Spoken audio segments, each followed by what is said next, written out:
In a move that signals a historic shift in its defense posture, Denmark is preparing to establish its first-ever military unit based in Greenland.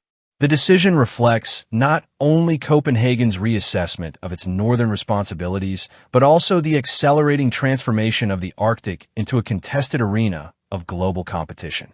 For decades, Denmark has managed Arctic security through centralized command and limited assets designed for patrol, search and rescue, and cooperation with allies. Now, rising geopolitical tensions, rapid environmental changes, and growing international interest in Greenland have forced a fundamental recalibration. Historically, Denmark's Arctic defense has been directed from the Joint Arctic Command, headquartered in Nuuk.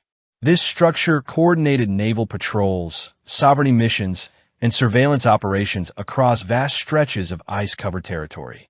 Supported by Thetis-class frigates, Knud Rasmussen-class offshore patrol vessels, and CL-604 Challenger surveillance aircraft, the system maintained Denmark's sovereignty but was never designed to deter rival great powers. These assets offered moderate deterrence but lacked the ability to counter advanced missile systems, air power, or major surface threats. By proposing to station a locally based unit in Greenland, Denmark is signaling a decisive break from this long-standing approach. For the first time, operational control would be rooted on the island itself, rather than directed exclusively from mainland Denmark. Analysts describe this as a recognition that Greenland's role in defense planning can no longer be peripheral, it must be central. This policy shift cannot be separated from the dramatic changes unfolding in the Arctic. Climate change is reducing sea ice coverage at an unprecedented pace, opening new maritime corridors, such as the Northern Sea Route, and potential transpolar shipping lanes.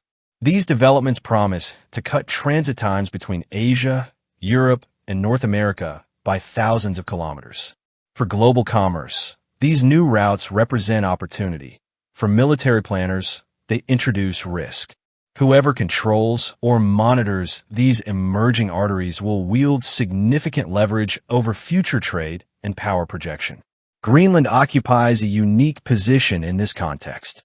Situated at the junction of the North Atlantic and Arctic Oceans, the island acts as both gateway and sentinel. Its geography makes it critical for early warning systems, missile defense coverage, and monitoring of polar routes. For NATO, it is not simply a territorial possession of Denmark. It is a frontline outpost in the high north. Russia has invested heavily in its Arctic frontier over the past decade, deploying advanced Bastion P coastal missile systems, S-400 air defense batteries, and reinforcing airfields across its northern coastline. These actions effectively militarize large portions of the Arctic, extending Moscow's defensive and offensive reach. Meanwhile, China, although not an Arctic state, has declared itself a near-Arctic power and sought to secure influence through investment in Greenlandic mining and infrastructure projects.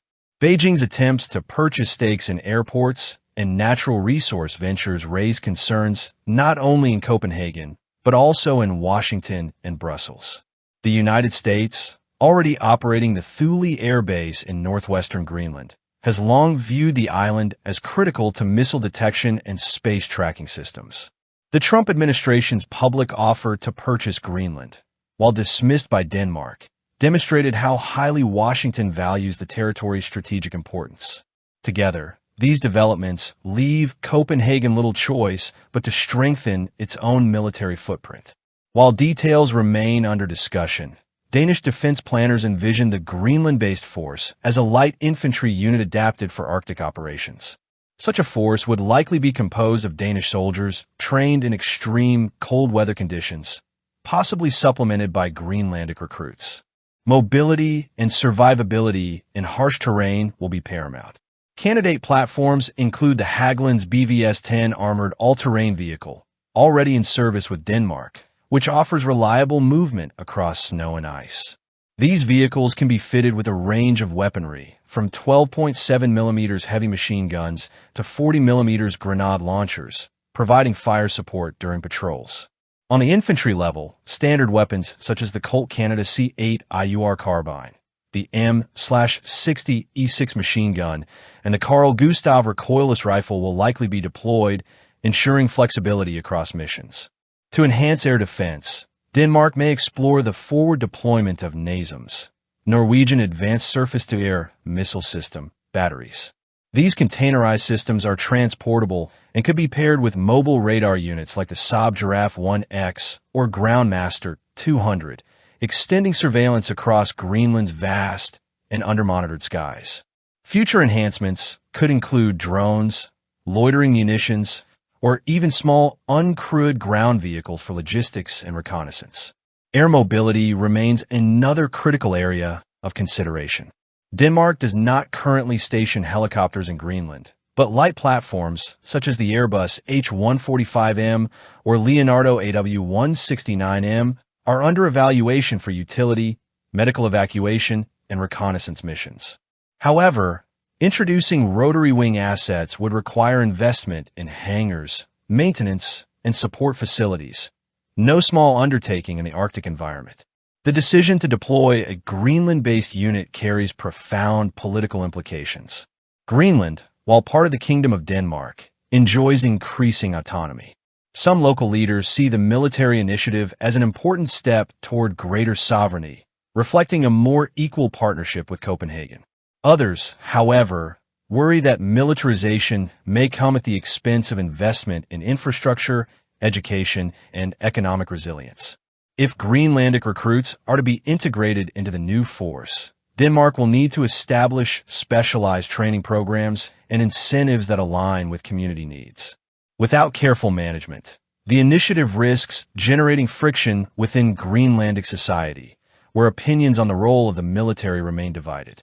The establishment of a permanent military unit in Greenland is more than a tactical adjustment.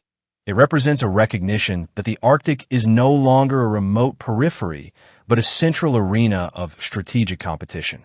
For NATO, Denmark's move strengthens the alliance's footprint in the high north at a time when Russia and China are both expanding their influence. For Copenhagen, it represents a commitment to active deterrence, forward presence, and allied integration. The unit itself may begin on a modest scale, but its symbolic value is significant.